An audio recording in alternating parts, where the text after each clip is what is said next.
You're safe now. You're home. The rain hammered against the bedroom window as Sarah Vance stuffed the last of her clothes into a worn suitcase. Her hands trembled, not from cold, but from 3 years of accumulated heartbreak finally reaching its breaking point. The divorce papers sat on the mahogany dresser, her signature still wet, a finality that both terrified and liberated her. She had walked into this marriage believing in forever. She was leaving it with nothing but the clothes on her back and a heart that felt like shattered glass. David Sterling had been everything she thought she wanted: successful, charismatic, ambitious. But somewhere between the lavish wedding and the empty mansion they called home, she had discovered that ambition could devour a man whole. Their marriage had become a graveyard of broken promises, missed anniversaries, and conversations that never happened. Tonight, after he had forgotten their third anniversary entirely, choosing instead to attend yet another business dinner, Sarah had finally accepted what her heart had been screaming for months. She was married to a ghost.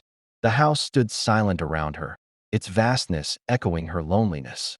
This architectural masterpiece in Connecticut's elite suburb had been featured in design magazines, but it had never been a home. It was a showpiece, just like their marriage, just like she had become. A beautiful accessory to David's carefully curated life. Sarah closed the suitcase with a decisive click. She wasn't leaving a note. What would she even say? David wouldn't notice she was gone until he needed her to appear at his next corporate function. She called for a taxi using the last bit of battery on her phone. Her sister Elena lived in a modest apartment in Boston, and Sarah had already called ahead. Elena had simply said, "It's about time," and promised the couch was hers for as long as she needed. No judgment, no questions, just sisterly love. That unconditional acceptance made Sarah's eyes burn with unshed tears. As she descended the grand staircase one final time, her footsteps echoed in the cavernous foyer. Wedding photos lined the walls, images of a smiling couple who had believed they were writing a love story. Sarah didn't look at them. She couldn't. That woman in the white dress had been so naive, so certain that love would be enough. She had learned the hard way that love required presence, and David had been absent for most of their marriage, even when he was standing right beside her. The taxi's headlights cut through the rain as it pulled up the circular driveway. Sarah took one last breath of the jasmine-scented air. David had insisted on fresh flowers throughout the house. Another empty gesture from a man who had forgotten how to show real affection. She walked out the front door and didn't look back. Some chapters needed to close completely before new ones could begin. The drive to Boston took nearly 3 hours through the storm. Sarah watched the landscape blur past the rain-streaked windows, each mile putting distance between her and the life she was leaving behind. The taxi driver, an older gentleman named Frank, tried to make small talk at first, but eventually settled into respectful silence when he sensed she needed space. She was grateful. Words felt impossible right now. Her phone had died an hour into the journey, which felt oddly appropriate. No messages from David. No last-minute realization that his wife was gone. No desperate calls begging her to come back. The silence was its own kind of answer, confirming what she had known deep down. David Sterling had lost her long before she had walked out that door. He just hadn't cared enough to notice. Elena's apartment building appeared through the rain like a beacon. It wasn't grand or impressive, but warm light glowed from the windows, and Sarah could see a small wreath on the door. Her sister had always known how to make a place feel like home, something Sarah had never managed in the mansion. She paid Frank with the emergency cash she had hidden in her wallet, adding a generous tip that left her with barely enough for coffee. Elena opened the door before Sarah could knock, pulling her into a fierce hug that finally broke the dam. Sarah sobbed into her sister's shoulder, 3 years of loneliness pouring out in ragged gasps. Elena just held her, whispering, "You're safe now. You're home." They stood in the doorway like that, the rain continuing its relentless assault on the world outside. While inside, Sarah began the painful process of remembering who she had been before. David Sterling. Hours later, wrapped in Elena's spare bathrobe and nursing a cup of tea, Sarah finally felt like she could breathe. They sat on the worn couch, and Elena didn't push for details. She simply existed beside her sister, a steady presence that demanded nothing. The apartment was small, cluttered with books and plants, so different from the sterile perfection Sarah had left behind. It was perfect. I should have left sooner, Sarah whispered, staring into her tea. Everyone could see it wasn't working. I was just too proud to admit failure. Elena squeezed her hand. Marriage ending isn't failure. Sarah, staying in something that destroys you, that would be failure. You chose yourself. That takes more courage than staying ever could. Sarah wanted to believe that, but the shame still sat heavy in her chest. She had been so certain David was her forever. How had she been so wrong? Her phone, now plugged in and charging on Elena's kitchen counter, suddenly buzzed to life. Both sisters froze, staring at it like it might explode. It's probably him, Sarah said, her stomach twisting. Finally noticed I'm gone. But when Elena checked the screen, her eyebrows shot up in confusion. Sarah, it's not David. It's from a number labeled private. The message just says, Vance. A car will arrive for you at the address in 15 minutes. Please be ready. Sarah's blood ran cold. What? That doesn't make sense. No one knows I'm here except you. Before Elena could respond, another message came through. This concerns your future. Trust me, Sarah, you'll want to hear what I have to say. JT. The initials meant nothing to her. Sarah's mind raced through possibilities, but none of them made sense. Who could have tracked her here and how? She hadn't told anyone where she was going. The phone buzzed again. A picture this time. A sleek black car with tinted windows. And behind it, partially visible through the rain, the distinctive silhouette of a private jet. Elena grabbed Sarah's arm. Sarah, this is crazy. You're not actually considering, but Sarah was already staring. At the window were headlights. We're just turning onto the street. The car from the photo. Her heart hammered in her chest as she watched it glide to a stop directly in front of Elena's building. The driver emerged with an umbrella, waiting. This is insane, Sarah breathed. But her feet were already moving toward her still damp clothes. Something in those messages, something in the certainty of that voice had sparked a feeling she hadn't experienced in years. Curiosity, maybe even hope. She had just walked away from her entire life. What did she have to lose by finding out what this mysterious JT wanted? Elena stood between her and the door. Sarah Marie Vance, you cannot be seriously thinking about getting in a strange car to go to a random plane in the middle of the night. This is how people disappear.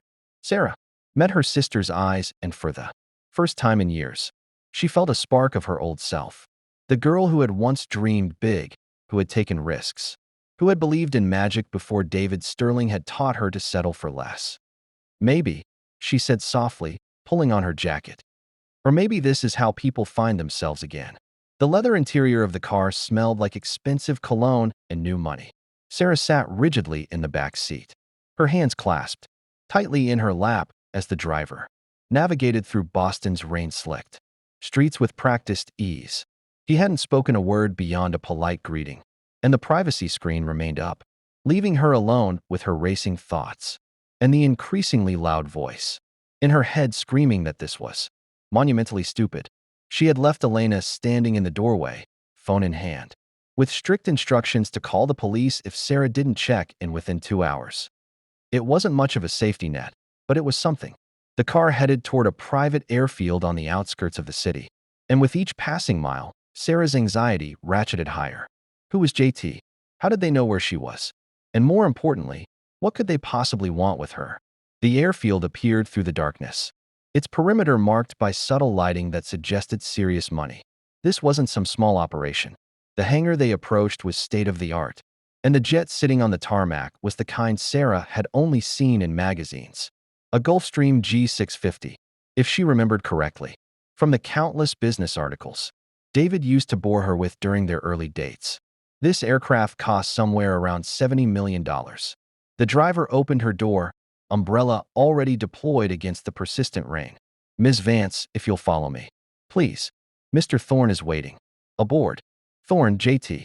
The name triggered something in Sarah's memory, but she couldn't quite place it.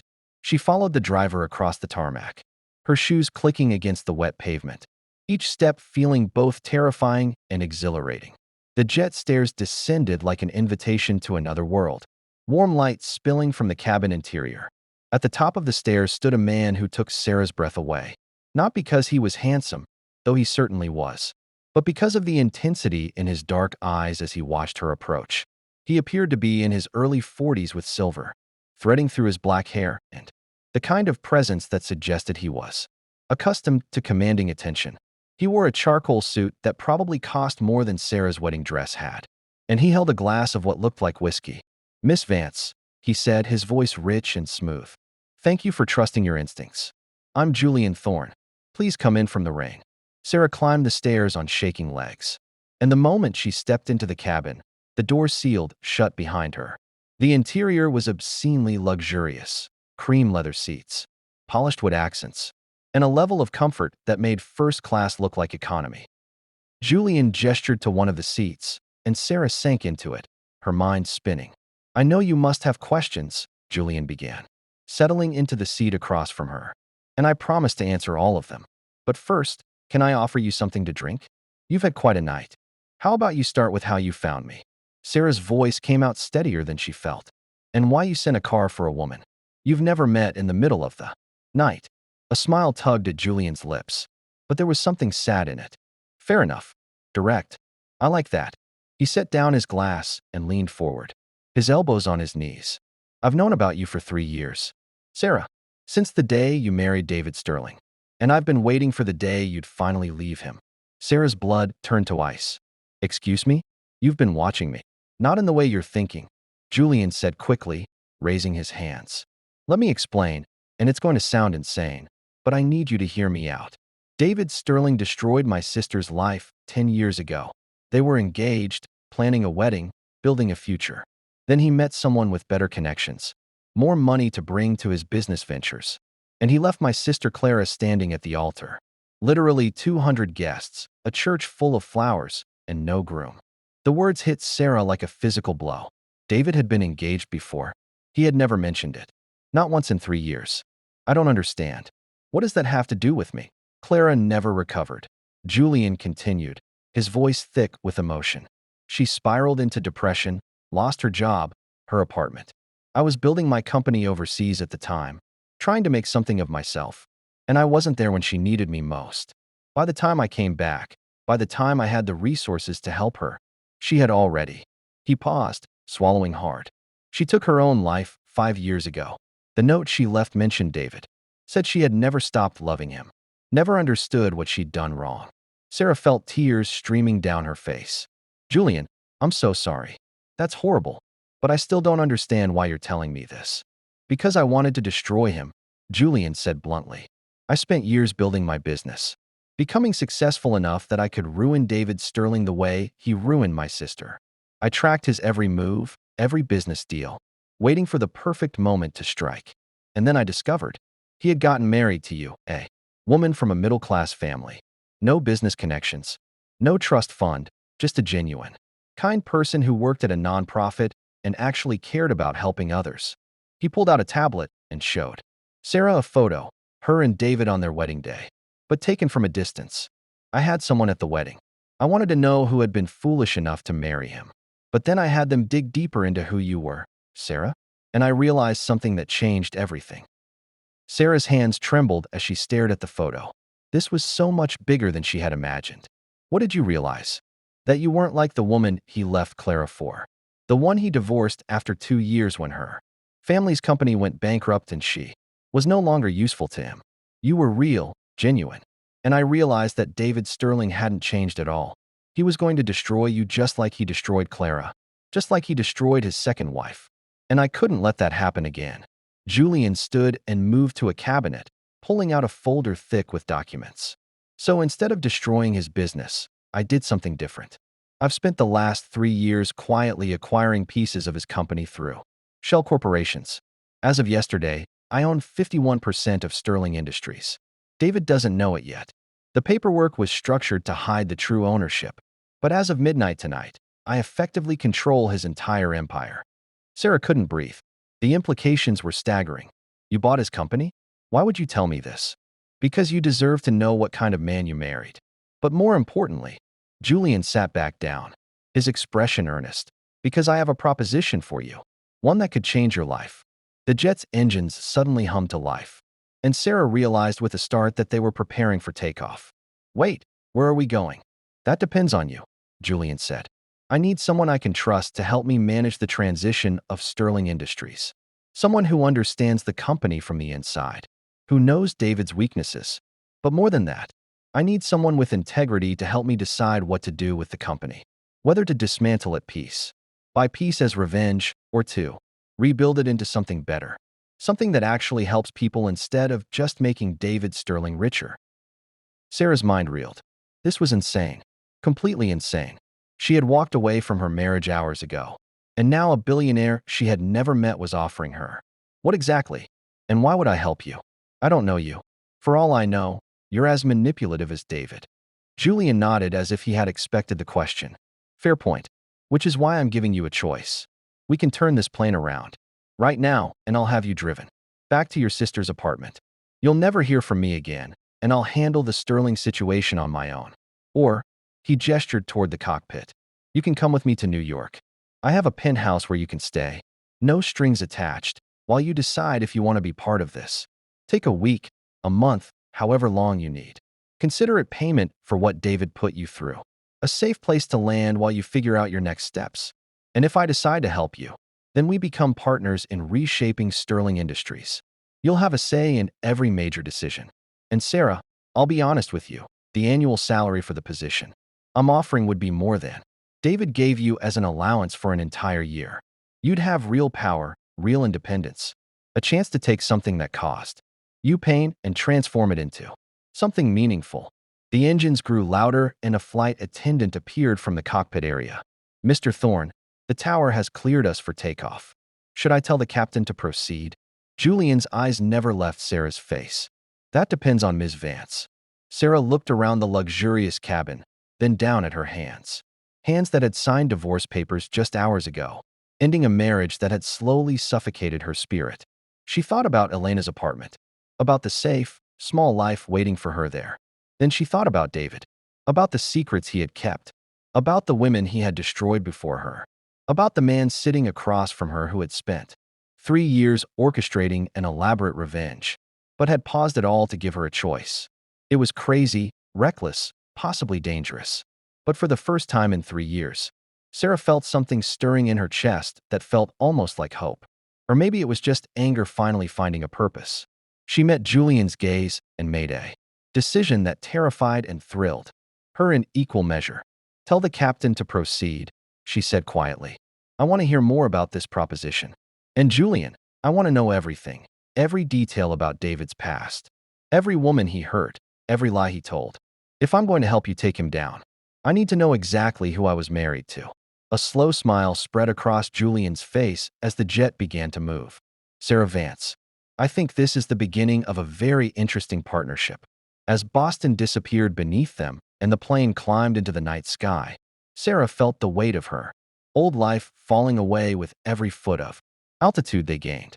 She had no idea what she was flying toward, but anything had to be better than the prison she had just escaped. What she didn't know, what she couldn't possibly know yet was that Julian Thorne's proposition was only the beginning of a story far more complicated than revenge. The New York skyline glittered through the floor-to-ceiling windows of Julian's penthouse like a constellation of earthbound stars. Sarah stood at the glass, coffee cup warming her hands, still trying to process the surreal turn her life had taken in less than 24 hours. Behind her, Julian worked at his desk, multiple screens displaying information she couldn't decipher from this distance. The penthouse occupied the top floor of a building in Tribeca, and its minimalist elegance made David's mansion look gaudy by comparison. She had barely slept. The guest room Julian had shown her was larger than her and David's master bedroom, with a bed so comfortable it felt like sleeping on a cloud. But her mind had refused to quiet, spinning through everything Julian had revealed during the flight. I had my assistant pull David's schedule for today, Julian said, breaking the morning silence. He has a board meeting at 11 o'clock. That's when I plan to make my presence known as the new majority shareholder. Sarah turned from the window. In the morning light, Julian looked tired as if he hadn't slept either. And you want me there? Only if you're ready. I know this is overwhelming. He stood and walked toward her, carrying a file folder. But there's something else you need to see before you make your final decision about helping me.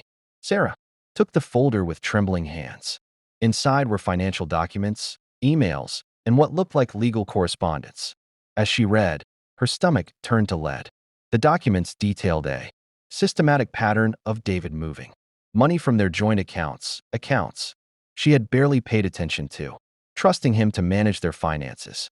Over the course of their marriage, he had transferred over $2 million into private accounts she had known nothing about. He was preparing for this, Sarah whispered. He knew the marriage was failing, and he was hiding assets. Not just hiding them, Julian said grimly. Look at the dates. He started moving money 3 months after your wedding. This wasn't a response to problems, Sarah. This was premeditated.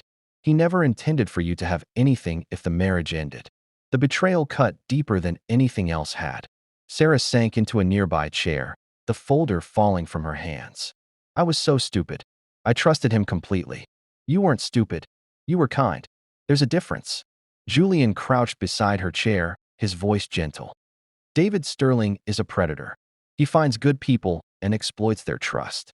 My sister wasn't weak or foolish. She was loving. His second wife wasn't naive. She was generous. And you weren't blind. You had faith. He weaponized those beautiful qualities against all of you. Sarah looked at him, really looked at him, and saw the grief still etched in the lines around his eyes. How did you get past losing your sister? How did you not let it destroy you? Who says I got past it? Julian stood and moved back to the window, his reflection ghostly against the city view. I channeled everything into revenge, building my company, making enough money and connections to hurt the man who hurt her. But somewhere along the way, watching you these past 3 years through reports and distant observations, I started to realize that Clara wouldn't have wanted this. She was kind like you. She believed in second chances and redemption. Destroying David wouldn't bring her back, it would just make me into something she wouldn't recognize. So, what changed your plan? You did. He turned to face her. When my investigator told me you were at a women's shelter last month, volunteering during what should have been your anniversary dinner, I realized David was doing it again, neglecting someone wonderful while he chased his next business deal. And I thought about what Clara would tell me to do. She'd tell me to help you, not use you for revenge. Sarah remembered that night David had promised to take her to dinner, then called at the last minute with another excuse.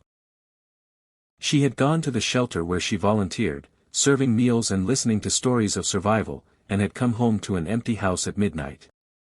David had been asleep in his study, paperwork scattered around him like always. The board meeting, Sarah said suddenly, standing up. I want to be there. But not as some surprise weapon you spring on David. I want to face him as an equal, as someone who knows exactly who he is and refuses to be a victim anymore. A smile crossed Julian's face, not the sad one from before, but something genuine and warm. Then we need to make a stop first. You're going to need armor for this battle. And showing up in yesterday's clothes won't cut it. We're going shopping. 2 hours later, Sarah stood in front of a mirror in a boutique that didn't display prices, which meant she couldn't afford anything in it, except she wasn't paying.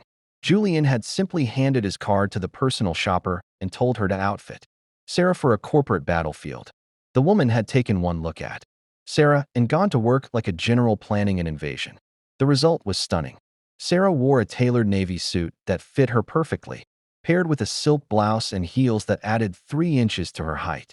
Her hair, which she had always worn long because David preferred it that way, had been cut into a sleek bob by a stylist Julian knew.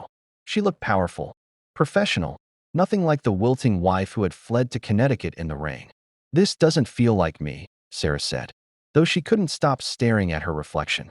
That's because the you you're used to was the version David wanted. Julian said from behind her. This is the you that was always there, just waiting for permission to emerge. How does it feel? Sarah turned away from the mirror and met his eyes. Terrifying, but also right.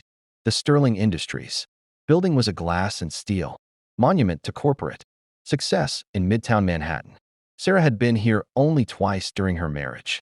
Once for a Christmas party where David had ignored her all night, and once to bring him forgotten documents when his assistant had called in a panic. Both times she had felt small and out of place. Today, walking through the lobby beside Julian Thorne, she felt different. She felt dangerous. David's assistant, a sharp-eyed woman named Patricia, didn't recognize Sarah at first. When she did, her professional mask slipped for just a moment, revealing shock. Mrs. Sterling, we weren't expecting you. It's Ms. Vance now, Sarah said coolly. And I'm here with Mr. Thorne. Patricia's eyes widened further as she looked at Julian. Clearly, she knew who he was. The board meeting is about to start. I'll let Mr. Sterling know you're here. That won't be necessary, Julian said smoothly. We'll announce ourselves. They walked past Patricia's sputtering protests and pushed open the conference room doors. The board members, 12, middle-aged men in expensive suits, looked up in surprise. At the head of the table, David Sterling froze mid-sentence, his face going pale as he registered Sarah's presence. Then Julian's. What the hell is this? David demanded, recovering quickly and standing up. Sarah, what are you doing here? And who is this? David Sterling, meet Julian Thorne, Sarah said, her voice steady despite her racing heart. Though I suppose you already know him, or at least you knew his sister, Clara. The woman you left at the altar 10 years ago. The room went silent. David's face cycled through emotions, confusion, recognition, then fear. I don't know what kind of game this is.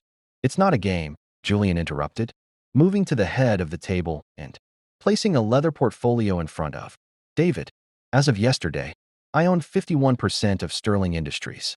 These documents will confirm that through various shell corporations and strategic purchases over the past 3 years. I've acquired controlling interest in your company. Gentlemen, he addressed the board. I apologize for the dramatic entrance, but Mr. Sterling and I have some history to discuss, and I felt it important that this conversation happen here with witnesses. One of the board members opened his copy of the portfolio and began reading. His face went ashen. This is legitimate. He's telling the truth. David grabbed the documents, his hands shaking as he flipped through pages. This is impossible. My lawyers would have caught this. There are protections. Your lawyers did catch it, Julian said calmly. About 6 hours ago, when the final paperwork processed. I believe they've been trying to reach you all morning. But your assistant was under strict instructions not to disturb you before this meeting. Unfortunate timing. Sarah watched David's world crumble in real time, and she felt nothing. No satisfaction, no pity, just a cold clarity. This was the man she had loved? This panicking, pale imitation of the confident businessman he pretended to be? Sarah, David said suddenly, turning to her like a drowning man reaching for a life raft. You can't be part of this. Whatever he's told you, whatever he's promised you. He told me about Clara, David, Sarah said quietly. About your second wife, about the money you've been hiding from me for 3 years. She pulled out her own folder, copies of the financial documents Julian had shown her. He told me the truth, David. Something you never did during our entire marriage. David's expression hardened, the mask finally dropping completely. So what is this? Revenge? You two teaming up to destroy me? How predictable, Sarah. I should have known you'd turn vindictive. Vindictive? The word sparked something hot in Sarah's chest. I gave you 3 years of my life. I believed every promise you made. I turned myself into whatever you needed me to be. And you couldn't even remember our anniversary. You were planning to leave me with nothing. Don't you dare call me vindictive for discovering the truth. Julian placed a hand on Sarah's shoulder, a steadying presence. Here's what's going to happen. David, the board is going to vote on whether to keep you as CEO. I suspect, given your pattern of financial irregularities and the potential legal implications of hiding marital assets, they'll vote to remove you. You'll be offered a severance package, generous. Because unlike you, I don't believe in leaving people with nothing. And then you'll walk away from Sterling Industries forever. And if I refuse, then I release all of this to the press, Julian said simply. Every document, every detail about Clara, about your second wife, about your financial fraud. Your reputation will be destroyed so completely you'll never work in this industry again. Your choice, David. Exit with some dignity or be dragged out with none. Sarah watched the fight drain out of her ex-husband. He looked around the table at board members who wouldn't meet his eyes, at documents that proved his deceit, at the wife he had underestimated standing beside, the man who had outplayed him completely. I need time to think, David said weakly. You have until 5 o'clock today, Julian replied. After that, the offer expires and everything goes public. Gentlemen, I suggest we adjourn and reconvene this afternoon for the vote. Sarah, shall we? They walked out of the conference room together, leaving chaos in their wake. In the elevator, as the doors closed and they began descending, Sarah's legs finally gave out. She leaned against the wall, shaking. You did beautifully, Julian said softly. I think I'm going to be sick. That's normal. You just faced down your worst nightmare and won. The adrenaline has to go somewhere. He handed her a bottle of water from his briefcase. But Sarah, I need you to understand something. This isn't over. David will sign those papers and walk away. But the real work starts now. Rebuilding Sterling Industries into something ethical. Something that actually helps people. That's going to take time and effort. Are you sure you want to be part of it? Sarah took a long drink of water, then looked at her reflection in the polished elevator doors. She saw the woman in the tailored suit, the one who had just stared down her ex-husband without flinching. And she realized that this was who she had been all along, buried under years of trying to be what someone else wanted. I'm sure, she said. But I have one condition. Name it. We find David's other victims, Clara's family, his second wife, anyone else he's hurt, and we make sure they know they're not forgotten, that someone cares what happened to them. Julian smiled, and this time it reached his eyes. I think Clara would have really liked you. As they stepped out into the New York afternoon, Sarah felt something she hadn't experienced in years, possibility. Her marriage was over. Her old life was ashes. But standing at the intersection of Madison Avenue with a billionaire who had turned revenge into redemption beside her, Sarah Vance realized she wasn't ending a story. She was finally beginning one. Sarah thought about the woman she had been 6 months ago, broken, scared, running from a marriage that had nearly destroyed her sense of self. That woman would never have believed this moment was possible. There's something else, Sarah said, pulling back slightly. I've been thinking about what's next for us, for the company. We've done good work stabilizing everything and redirecting the mission. But I think we should expand. There are so many women trapped in situations, like I was, who don't have the resources or courage to leave. What if we created a division, specifically focused on supporting women leaving destructive relationships? Job training, legal assistance, housing help, everything I needed but had to figure out on my own. Julian's smile could have lit up the entire building. That's brilliant. We have the resources, the infrastructure, and you'd be the perfect person to lead it. You'd understand in a way no one else could. We'd lead it together, Sarah corrected. That's the point. No one should have to rebuild their life alone. Over the next hour, they sketched out ideas on Sarah's whiteboard, their excitement building as the vision took shape.